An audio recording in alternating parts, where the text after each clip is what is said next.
আমার কুলুমু বন্ধুরা, কেমন আছো তোমরা? নিশ্চয়ই অনেক ভালো আছো। আমি তোমাদের ভালো রাখতেই তোমাদের সব মজার মজার গল্প নিয়ে আসি। তোমরা প্লিজ প্লিজ আমার চ্যানেলটি সাবস্ক্রাইব করে আমার সাথে থেকো। তো চলো, দেরি না করে শুরু করে দেই আজকের ভিডিও। আজকে শোনাবো ম্যাডাম আর ছাত্রের ভালোবাসার দ্বিতীয় অংশ। যারা আমার আগের গল্পটি শোনোনি, শুনে এসো, এন্ড স্ক্রিন থেকে দেখে নিও কেমন। নাহিদ পানিতে নেমে বসে আছে। উনি এসে একটু হেসে বললেন, দুঃখিত, একটু গোসল না করে আসার সাহস হলো না, গা হাত এত ঘেবেছিল। পানি ভালো লাগছে বলে উনি পা দুটো আগে পানিতে নামিয়ে তারপর একটা ছোট্ট লাফ দিয়ে নাহিদের পাশে চড়ে আসলেন। নাহিদ একটু সাহস করে বলল, আপনাকে ভালো লাগছে, আপনাকে ভালো দেখাচ্ছে। তারা যেখানে দাঁড়িয়েছিল সেখানেই গলা পর্যন্ত পানি। উনি নাহিদের খুব কাছে এসে একটু দুষ্টুমি ভরা দৃষ্টিতে বললেন, একটা জিনিস সত্যি করে বলবে, আমি খুব বেশি মানুষকে এটা জিজ্ঞেস করতে পারি না। আমার ব্যাগটা কেমন বলে একটু ঘুরে দাঁড়ালেন। নাহিদ তো একটু ভেবাচাকা খেয়ে এদিক ওদিক তাকালো, কেউ তাকিয়ে নেই তো, তাও একটু লজ্জা করছিল। আগে কোনো মেয়েকে তাকে দেখতে বলেনি।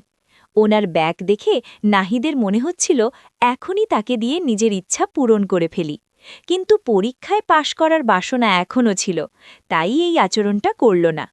নাহিদ কাচুমুচু করে বলল, একদম ঠিকঠাক আছে, টেনিস ভালো কাজ দিচ্ছে। উনি নাহিদের দিকে ঘুরে বললেন, তোমার বন্ধুর থেকে ভালো? নাহিদ হেসে বলল, আমার বন্ধুর বয়স যখন 18 ছিল তখন হয়তো ও আপনার ধারের কাছেও আসতে পারত, এখন আর সে সুযোগ নেই। তারা এভাবে ঠাট্টা করে বেশ 1 ঘন্টা কাটিয়ে দিল। নাহিদ প্রথমে একটু ভয়ে ছিল যে তার শর্টের ভিতর দিয়ে যদি দেখে ফেলে, তেমন কিছু হলো না। উনি নাহিদের সাঁতারে কিছু ভুল ভরিয়ে দিতে গিয়ে বেশ কয়েকবার নাহিদের গায়ে হাত দিলেন। প্রতিবার নাহিদের একটু নড়ে চড়ে উঠছিল। বের হওয়ার ঠিক আগে ঘটল দুর্ঘটনা। নাহিদ দেখে হঠাৎ নালিয়া পানিতে দাপাদাপি করছে। মনে পড়ল পায়ে ক্র্যাম্পের কথা। নাহিদ দ্রুত গিয়ে ওনাকে এক হাত দিয়ে জড়িয়ে ধরলেন, সাঁতরে উঁচু জায়গায় নিয়ে আসতে গেল। উনি নাহিদকে কাছে দেখে একটু কাঁধ হয়ে গেল, যাতে নাহিদ সহজেই ওনাকে ধরতে পারে। কাছে গিয়ে ওনাকে জড়িয়ে ধরতেই নাহিদের বুকে ওনার পিঠ ঠেকল। নাহিদেরটা একটু ঝাঁকি দিয়ে উঠল। নাহিদের হাতটা পড়েছে ওনার ওই দুটোর উপর। বাম হাতের তালুতে অনুভব করতে পারছে তার ওই দুটো। নাহিদ অনেক কষ্টে ওনাকে নিয়ে আসলো এক কিনারে। উনি একটু হাঁপাচ্ছে, সাথে নাহিদও। তো উনি একটু হাসার চেষ্টা করে বললেন, আজকে তুমি না থাকলে হয়তো বাঁচতামই না, লাইফগার্ডরাও তো দেখে না কিছুই। চলো যাওয়া যাক। উনি আগে বের হলেন।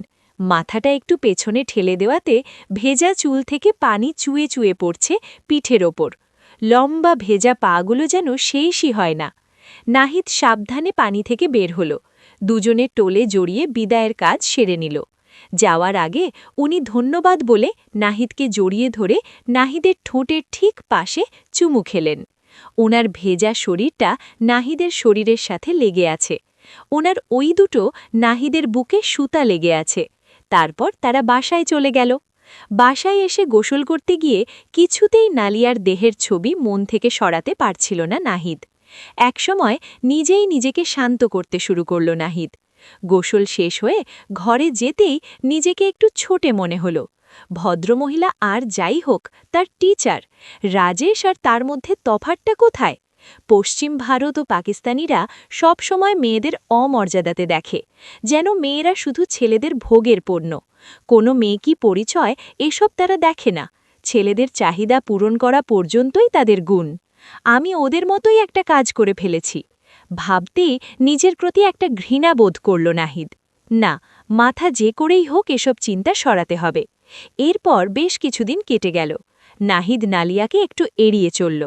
নাহিদ যতই ভাবে মন থেকে মন্দ চিন্তা সরিয়ে ফেলবে, ততই পুলেনের সেই ভুলের ঘটনাগুলো ভেসে ওঠে। নাহিদের পরীক্ষার ফল তেমন ভালো হলো না। ফলে না পেরে ফাইনাল পরীক্ষার 1 সপ্তাহ আগে ওনার অফিসে গেল নাহিদ। নাহিদকে দেখে চেয়ার থেকে লাফ দিয়ে উঠে দাঁড়িয়ে নাহিদকে বলে, আরে তোমাকে তো দেখিনি অনেকদিন, কেমন আছো? এই তো ব্যস্ত ছিলাম একটু, একটু সাহায্যের প্রয়োজন। হ্যাঁ হ্যাঁ বল। নাহিদ প্রায় 1 ঘন্টা ধরে এটা সেটা অনেক কিছু জেনে নিল। বেশ অনেক কিছু বুঝতে পেরে ভালোই লাগছিল নাহিদের।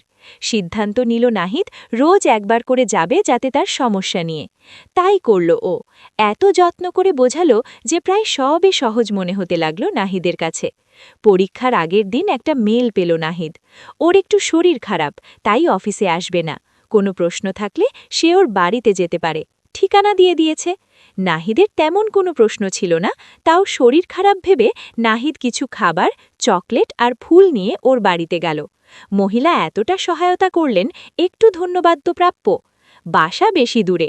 নাহিদ শার্ট আর জিন্স পরেছে। প্রথমবার বাসায় যাচ্ছে, একটু ভালোভাবে যাওয়া উচিত। দরজা খুলল ও নিজেই।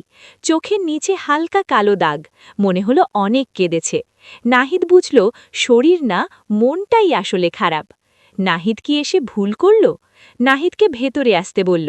মুখের হাসিটা মলিন। বসার ঘরে নিয়ে একটা সোফায় বসতে বলল। কি প্রশ্ন দেখাও? নাহিদ বলল, আমার কোনো প্রশ্ন নেই। আপনার শরীর খারাপ, তাই আমি লাঞ্চ নিয়ে এসেছি। এতক্ষণে নাহিদের দিকে ভালো করে তাকিয়ে হাতের ফুলগুলো দেখে একটু হাসল। তারপর মুখে দুষ্টু হাসিটা ফিরিয়ে এনে বলল, আমি তো ঘাস খাওয়া ছেড়ে দিয়েছি। আমি চকলেটটা এগিয়ে দিয়ে বললাম, এটা আপনার, উল্টা আসলে আমার খাবার। শব্দ করে হেসে দাঁড়িয়ে নাহিদকে জড়িয়ে ধরে বলল, একটু বসো, আমি আসছি। নাহিদের হাতের জিনিসপত্র নিয়ে ভেতরে চলে গেলেন উনি। বসার ঘরের টেবিলের ওপর নাহিদ দেখল একটা খোলা চিঠি। তার এক বান্ধবীর লেখা।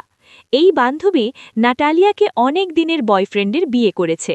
সে ব্যাপারটা গোপন করতে চেয়েছিল, কিন্তু বান্ধবী বিবেকের তাড়নায় জানিয়েছে। মন খারাপ হওয়াটা স্বাভাবিক। ভালোবাসা আর বন্ধু একই সাথে হারিয়েছে নাটালিয়া। একটা মেরুন ড্রেস পরে ফিরে এলো নাটালিয়া। মনে হলো একদম ভিন্ন মানুষ। ওর গা থেকে সুন্দর ঘ্রাণ আসছে। চোখের নিচের দাগগুলো দেখা যাচ্ছে না তেমন। মুখে হালকা মেকআপ, চুলটা পরিপাটি করে বাঁধা। ড্রেসটা এক কাত কাটা, বুকের কাছে কুচি দেওয়া, গায়ের সাথে লেগে আছে। মনে হলো রেশম জাতীয় কিছু। জামার গলা বেশ বড়, ওই দুটোর বেশ খানিকটা দেখা যাচ্ছে।